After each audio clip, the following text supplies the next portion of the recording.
वो कौन सी 4 बातें हैं जो अपनी बीवी को नहीं बतानी चाहिए? तलाक होने की सबसे बड़ी वजह क्या है? बीवी को कैसे अपने ताबे किया जाए? आज की इस वीडियो में हम आपको हजरत मौला अली अलैहिस्सलाम के फरमान की रोशनी में बताएंगे कि वो कौन सी 4 बातें हैं जो अपनी बीवी को नहीं बतानी चाहिए। अगर आप भी वो 4 बातें जानना चाहते हैं तो इस वीडियो को आखिर तक लाजमी देखिएगा ताकि आप मुकम्मल तौर पर मुस्तफीद हो सकें। वीडियो में आगे बढ़ने से पहले आपसे गुजारिश है कि अगर आपने अली वॉइस चैनल को सब्सक्राइब नहीं किया तो सब्सक्राइब कर लें और साथ में मौजूद घंटी के बटन को लाजमी दबाएं ताकि आपको इसी तरह की ईमान अफरोज वीडियोस आइंदा भी मिल सकें। दोस्तों, एक शख्स हजरत मौला अली अलैहिस्सलाम की खिदमत में हाजिर हुआ और पूछने लगा, ए अमीरुल मोमिनीन, इंसान के बाल क्यों सफ़ेद हो जाते हैं? हजरत मौला अली अलैहिस्सलाम ने फरमाया कि जब हजरत आदम अलैहिस्सलाम ज़मीन पर तशरीफ़ लाए और एक लंबे अरसे के बाद उनके बाल सफ़ेद होने लगे तो उन्होंने अल्लाह ताला से अर्ज़ की, ए अल्लाह, मेरे बाल क्यों सफ़ेद हो गए?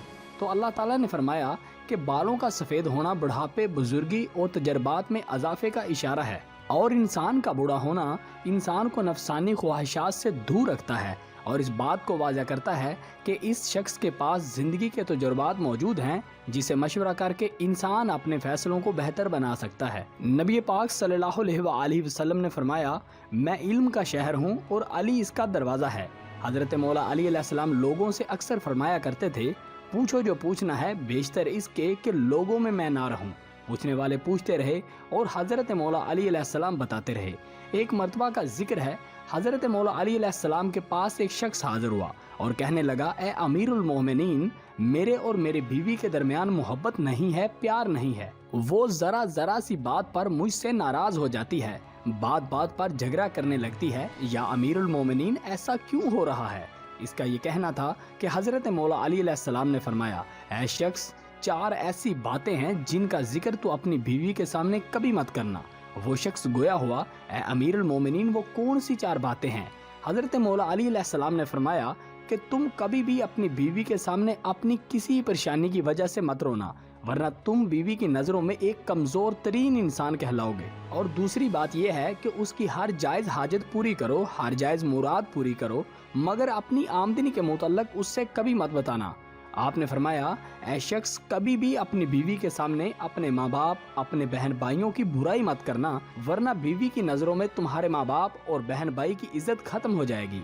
और चौथी बात ये कि कभी भी अपनी बीवी के सामने उसके माँ बाप और उसके भाइयों को और उसकी बहनों को बुरा भला मत कहना, वरना वो तुम्हारी दुश्मन बन जाएगी। ये 4 बातें कभी भी अपनी बीवी के साथ मत करना। जब इंसान अपनी छोटी छोटी खुशियों को कुर्बान कर कर उन बड़ी खुशियों की तलाश में रहता है जिन्हें वो कभी हासिल नहीं कर पाता, याद रखो, जो हासिल नहीं कर पाए उसे अल्लाह पर छोड़ दो, लेकिन जो हासिल कर सको उसे लाजमी हासिल करो। और जब तुम अपनी छोटी छोटी खुशियों में खुश होना शुरू हो जाओगे तो अल्लाह बड़ी बड़ी खुशियां को तुम्हारे कदमों में डाल देगा और बेशक वो अपने शुक्रगुजार बंदों को बेहद पसंद करता है। हमें भी चाहिए कि हम अल्लाह ताला की हर नेमत का शुक्र अदा करना सीखें, क्योंकि अल्लाह भी उन लोगों को पसंद करता है और उन लोगों को नवाजता है जो उसका शुक्र अदा करते हैं। अल्लाह हम सबको अपने शुक्रगुजार बंदों में शामिल करे, आमीन। अच्छी बात को शेयर करना सदका जारिया है। आपका एक शेयर किसी के लिए हदायत का सबब बन सकता है, लिहाजा इस वीडियो को शेयर करने के साथ साथ चैनल को भी सब्सक्राइब कर लीजिएगा ताकि आपको आइंदा भी ऐसे ही ईमान अफरोज वाक़यात मिलते रहें। अब अपने होस्ट अलीबास को दीजिए इजाज़त। अगर सांसों ने वफा की तो अगली वीडियो में ज़रूर हाजिर होऊंगा। दुआओं में याद रखिएगा। अल्लाह हाफिज़।